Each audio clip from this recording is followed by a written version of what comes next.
শালোম শালোম খ্রিস্ট বিশ্বাসী। আজকের পবিত্র বাক্য প্রেরিতদের কার্যবিবরণী 12 অধ্যায় 1 থেকে 11 পদ পর্যন্ত। যাকবের বধ ও পিতরের উদ্ধার। তৎকালে হেরোদ রাজা মণ্ডলীর কয়েকজনের প্রতি উপদ্রব করিবার জন্য হস্তক্ষেপ করিলেন। তিনি যোহনের ভ্রাতা যাকবকে খড়গ দ্বারা বধ করিলেন। ইহাতে যিহুদীরা সন্তুষ্ট হইল দেখিয়া তিনি আবার পিতরকেও ধরিলেন। তখন তারই শূন্য রুটির পর্বের সময় ছিল। তিনি তাহাকে ধরিয়া কারাগারে রাখিলেন এবং তাহাকে পাহারা দিবার জন্য 4 জনের দল, এমন 4 দল সেনার নিকটে সমর্পণ করিলেন। মনে করিলেন নিস্তার পর্বের পরে তাহাকে লোকদের কাছে আনিয়া উপস্থিত করিবেন।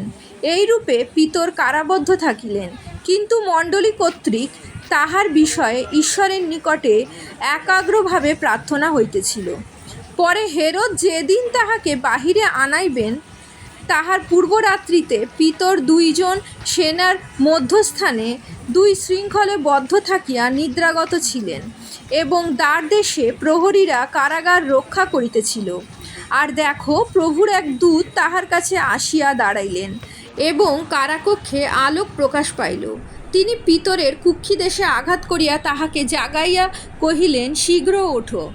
তখন তাহার 2 হস্ত হইতে শৃঙ্খল পড়িয়া গেল। পরে সেই দূত তাহাকে কহিলেন, কোমর বাঁধো ও তোমার জুতো পরো। তিনি তাহা করিলেন। পরে দূত তাহাকে কহিলেন, গায়ে কাপড় দিয়া আমার পশ্চাৎ পশ্চাৎ আইসো। তাহাতে তিনি বাহির হইয়া তাহার পশ্চাৎ পশ্চাৎ যাইতে লাগিলেন। কিন্তু দূতের দ্বারা যাহা করা হইল তাহা যে বাস্তবিক, ইহা তিনি বুঝিতে পারিলেন না, বরং মনে করিলেন তিনি দর্শন দেখিতেছেন। পরে তাহারা প্রথম ও দ্বিতীয় প্রহরী দল পশ্চাৎ ফেলিয়া যেখান দিয়া নগরে যাওয়া যায় সেই লৌহ দ্বারের কাছে উপস্থিত হইলেন। সেই দ্বারের কপাট তাহাদের সম্মুখে আপনি খুলিয়া গেল। তাহাতে তাহারা বাহির হইয়া একটি রাস্তার শেষ পর্যন্ত গমন করিলেন, আর অমনি দূত তাহার নিকট হইতে প্রস্থান করিলেন। তখন পিতর সচেতন হইয়া কহিলেন, এখন আমি নিশ্চয় জানিলাম প্রভু নিজ দূতকে প্রেরণ করিলেন ও হেরোদের হস্ত হইতে এবং যিহুদি লোকদের সমস্ত আকাঙ্ক্ষা হইতে আমাকে উদ্ধার করিলেন। ইহাই প্রভুর বাক্য। ঈশ্বরের ধন্যবাদ হোক।